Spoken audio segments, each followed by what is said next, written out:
Olana iraisan'ny tanora malagasy na ety amin'ny tanan-dehibe na eny amin'ny tontolo ambanivohitra ny fitadiavana asa ao aorian'ny fianarana.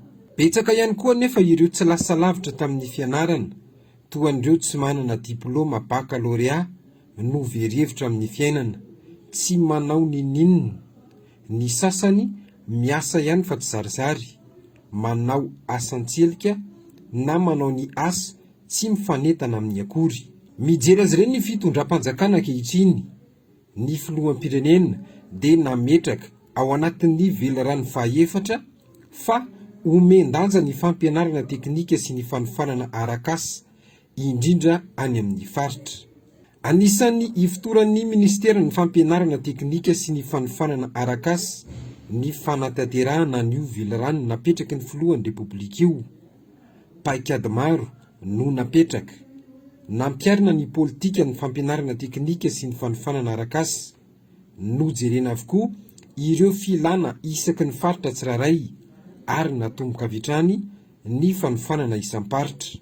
Ankoatra ny fanofanana mitohy eny amin'ireo lycée teknika dia nomena lanja manokana ny fiofanana foezaka eny anivon'ireo toeram-piofanana sy eny amin'ireo toeram-pamokarana. Fiovina io dia tsy ho tanteraka raha ohatra hoe nivon'ny établissement fotsiny no anofanana, fa tsy maintsy mandray anjara hatramin'ny entreprise manofana anaty entreprise. Ny toeram-pamokarana dia mandray anjara koa amin'ny toeram-pamokarana. Sehatr'asa 370 no voarakitra ao anatin'ny mini référentiel natsangany ministera.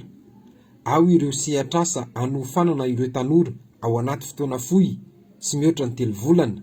Misafidy izay seha-piofanana manavanana azy ny tsiraray, miditra amin'ny fiofanana ary afaka miditra amin'ny sehatry ny asa vetrany avy eo. Seha-piofanana iray nomena vahana izao ny famakiana vato sy ny fandrafetana pavé. Efa mandeha izy io amin'izao fotoana izao, indrindra ny amin'ny faritra. Izy ity izay mifanojo indrindra amin'ny politika mpampandrosoana napetraky ny fitondram-panjakana. Nomen'ny filoham-pirenena Baikomantsy ireo governoram-paritra amita lalana pavé 10 kilometatra isam-paritra amin'ity taom-piasana voalohany ity.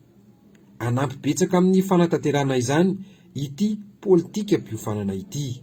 Raha mikasika ny fanaovana vato ohatra, dia efa misy fiaraha-miasa miaraka amin'ny gouvernoura mba hanomezana an'ireo tanora ireo carrière ahafahany mi-exploiter an'ilay vato ary lasa fournisseur-na vato officiel avy hatrany izy, hanome vato, hivarotra vato ho an'ny entreprise na ny olona izay manao trano eo anivon'ilay faritra novanain'ilay formation. Omena compétence koa zareo mba hahay hanao lalana amin'ny pavé. Raha misy zany entreprise manao an'izany lalana izany dia zareo no main d'œuvre ao amin'io entreprise io. Asa avy hatrany, asa mivaingana ho an'ny tanora.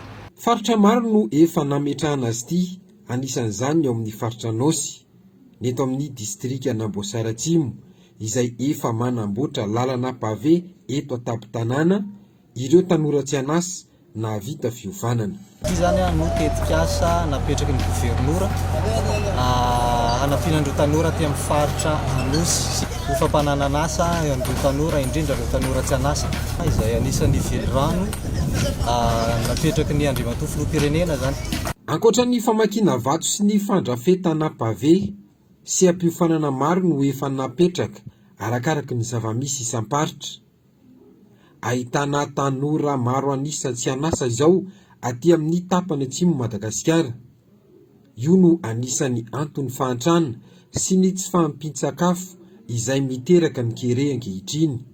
Marobe anefa ireo asa azo foronina sy azo anofanana ireo tanora ny tia toerana. Fanome